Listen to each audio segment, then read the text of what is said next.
The Science of Consciousness by Venerable Rungruan Papasaro, Dr. Rungruan Lim Chu Patapa.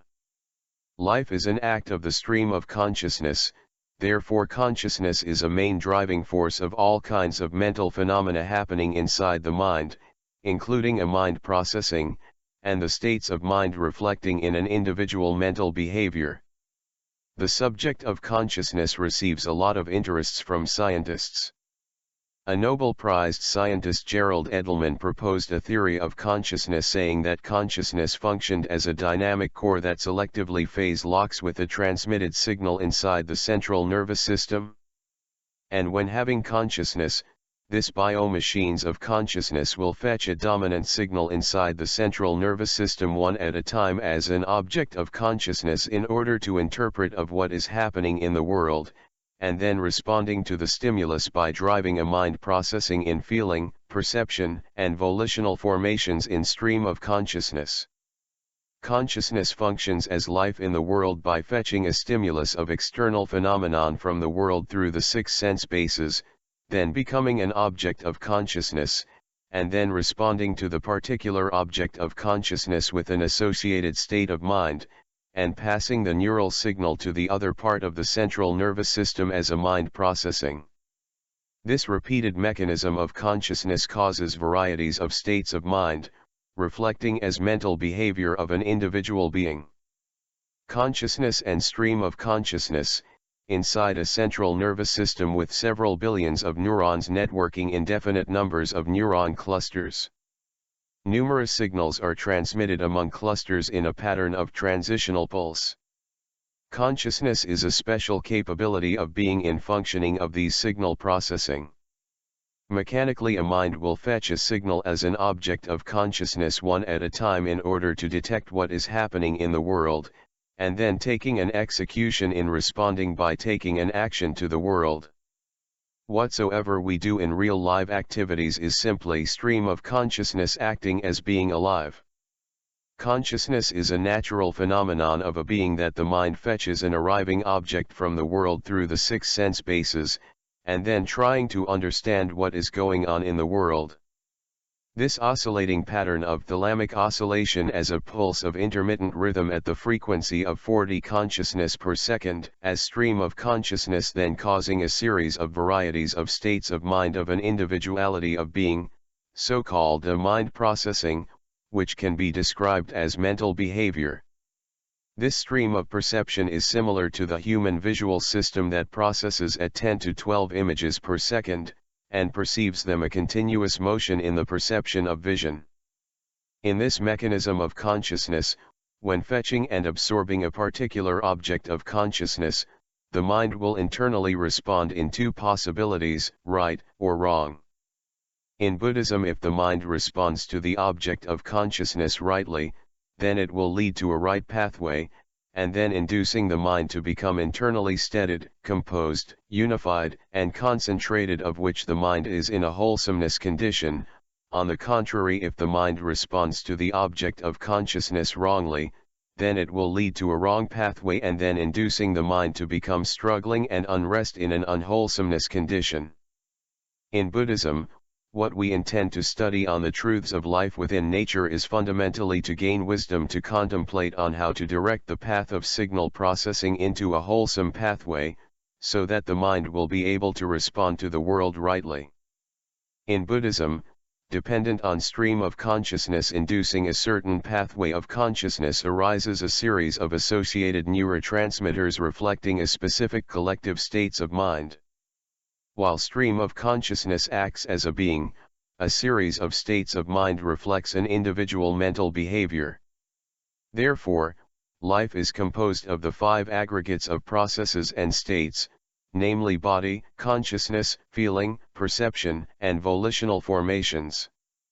An attempt with great effort to observe and investigate this system of being is the wisdom to make an end of suffering in life. The ability to see the dharma of the characteristics of the object of consciousness is considered as stream entry to see the dharma of the truths of life within nature. In Dharmakakappavatana Sutta, the Buddha called the one who saw the Dharma of the object of consciousness as an arising and ceasing phenomenon as the way to enter into stream entry as follows.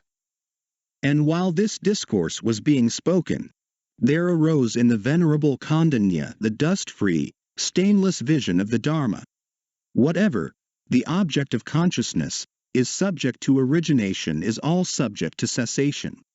Then the Blessed One uttered this inspired utterance. Kondanya has indeed understood. Kondanya has indeed understood. The Buddha benchmarked the success in performing insight observation by first seeing an arising and ceasing of the object of consciousness.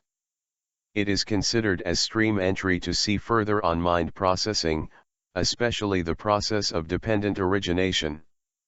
The function of consciousness is considered as being conscious, saying a brain is still functioning. And life can be defined as streaming of consciousness, which means there is a series of arising and ceasing of consciousness as being alive, and a person is declared dead when having no consciousness. This leads to a fundamental technique in Buddhism on how to study life by making insight observation on stream of consciousness. The word Buddha technically means awaken, that is, being the one who is awakened with mindfulness. In this context, a Buddhist is supposed to be the one who has consciousness with mindfulness. Since the stream of consciousness represents as an act of being alive, therefore it is necessary to study on what is happening inside a consciousness. In 2003, Richard Davidson and Antoine Lutz conducted a very interesting scientific study by using the fMRI to investigate on the brain activities of several Buddhist monks with many years of experiences in Buddhist practice. This study is to find out the differences of the brain activities between a baseline layperson and well-trained Buddhist monks, by which mind processing of a typical layperson will randomly scatter with no specific pattern, while for those monks with some sort of brain plasticity development, the mind processes in a certain pattern in each cycle of having consciousness, which consists of 4 operating routine of mind wandering, awareness, reorientation of attention, and sustaining attention or concentration, respectively. Richard Davidson reveals an interesting evidence that in each round of having consciousness, mind processing of these monks have a certain pattern, which leads to a conclusion of a typical pattern of what happening in the central nervous system when having consciousness as follows. In each cycle of having consciousness, the mind follows these following steps.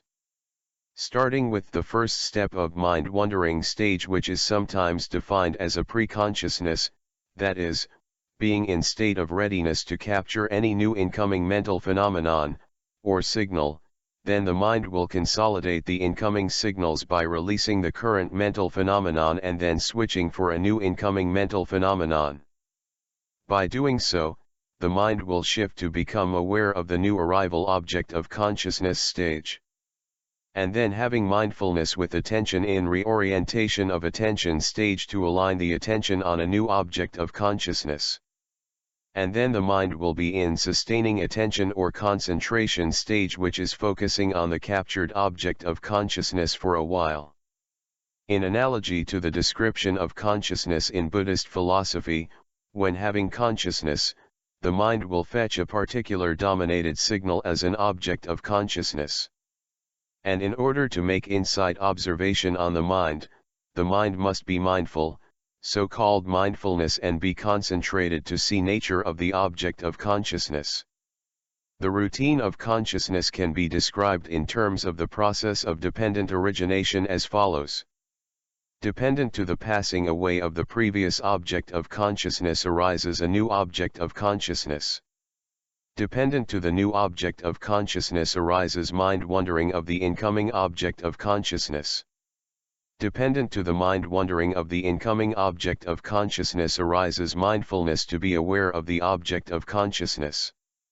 Dependent to the establishing of mindfulness arises reorientation of attention to the new object of consciousness. Dependent to the reorientation of attention arises the state of concentration.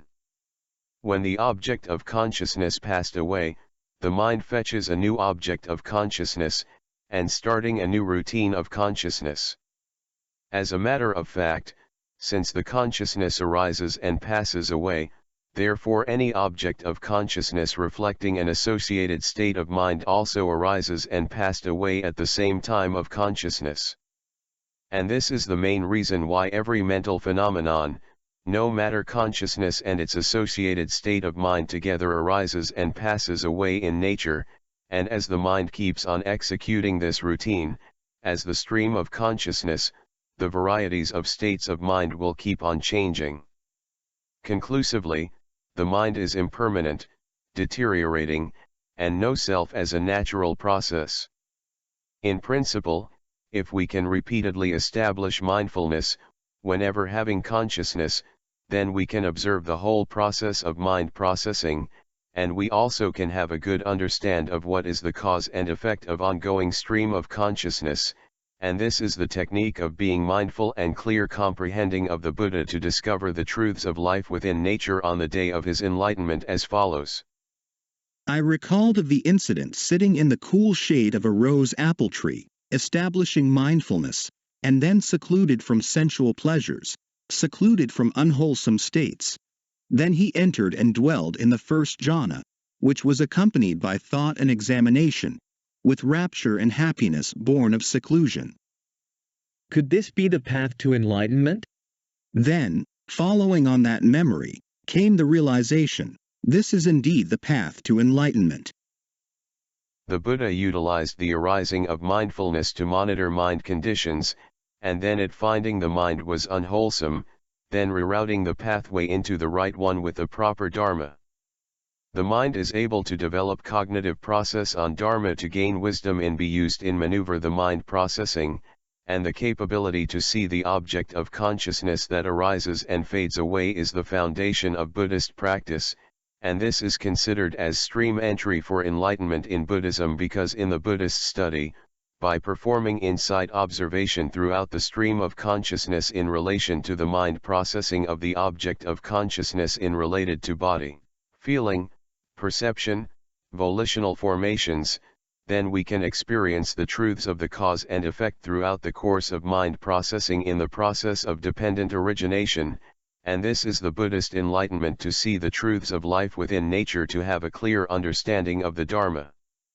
The routine of the arising and fading away of consciousness is happening all the times when being alive, but most of us overlook it, and focus only on the object of consciousness, especially an emotional one.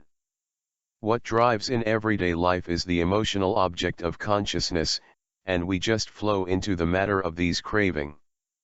In Buddhism, it is the knowledge to understand the cause and effect of how the mind function that leads the way to enlightenment on how to develop the mind with wisdom to maneuver the mind correctly. This is the whole context of the Buddha's teachings. Richard Davidson finally concluded in his further study that the Buddhist practice did some permanent changes and development inside the brain network, called brain plasticity, as the result of the Buddhist cognitive process development in Buddhism. And the practice of mindfulness meditation helps in building some sorts of mind capability in dealing with an individual emotional stability, that is, a resistance to arising emotions such as depression, anxiety, and anger of an individual.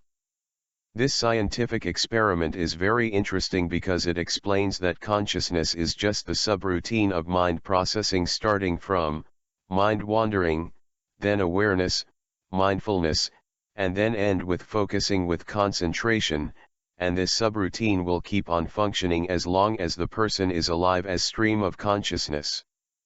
In an ancient time, seeing this Dharma in performing insight observation is something very abstract, and it is very difficult to explain to any other third-party person. However, with an advance in neuroscience and fMRI, we now can understand the inside of what is happening in the central nervous system,